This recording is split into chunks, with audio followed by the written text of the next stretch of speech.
पिछले वीडियो में मैंने आपको खड़े होकर आसन दिए थे। आज आपने बैठ के आसन करना है।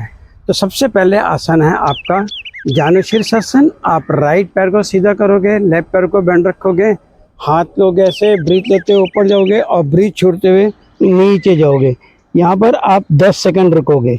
फिर उसके बाद आप पूरा पीछे जाओगे और वक्रासन करोगे। आपका फोरहेड नीचे आपने टच करना है।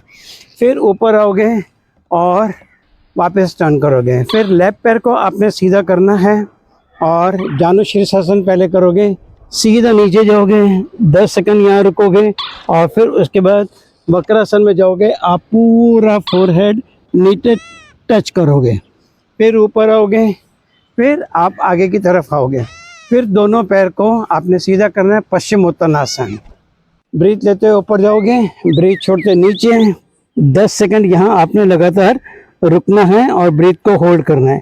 फिर दोनों हाथ पीछे लेते हुए आपने कोण आसन करना है। कोण आसन के बाद आप नीचे आओगे, हाथ को ऐसे रखोगे और टर्न करोगे राइट साइड, 90 डिग्री आपने बेंड होना है।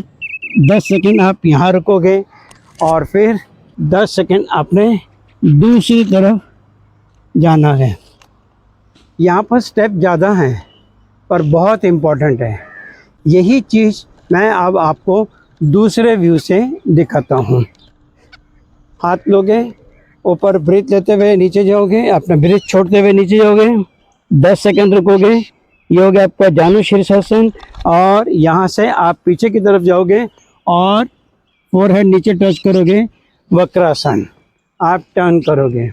फिर दूसरे पैर से आपने पहले जानु शीर्षासन करना है, नीचे बेंड होना है, 10 सेकंड रुकना है और फिर पीछे की तरफ आपने जाना है, एल्बो भी नीचे टच करना है, 10 सेकंड रुकोगे।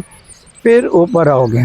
फिर दोनों पैर को सीधा करते हुए आप ब्रीथ लेते हुए ऊपर जाओगे, ब्रीथ छोड़ते हुए नीचे जाओगे।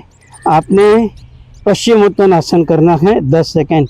फिर 10 सेकंड के बाद हाथ पीछे रखते हुए आप कोण आसन करोगे।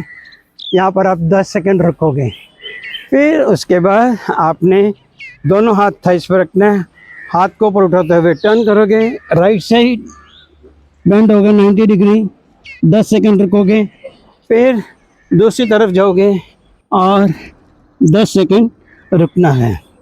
तो इतने सारे आसन में 10-10 सेकंड रुकना है। नंबर ऑफ द आसन ज़्यादा है पर क्रिया इतनी अच्छी है कि आपके कमर, पूरे शरीर के एक एक जोड़, एक एक जॉइंट्स की मूवमेंट हो जाती है। फ़ायदे बहुत सारे हैं इसके। आप करके देखिए, फिर आप मुझे बताइए। हाँ, कम से कम आप 10 राउंड पूरे करिए तो फिर आपको इस आसन का पता लगेगा। करके देखिए, फिर बताइए। तब तक प्रोन की पोजीशन में कौन सा आसन है उसके ऊपर फोकस करेंगे।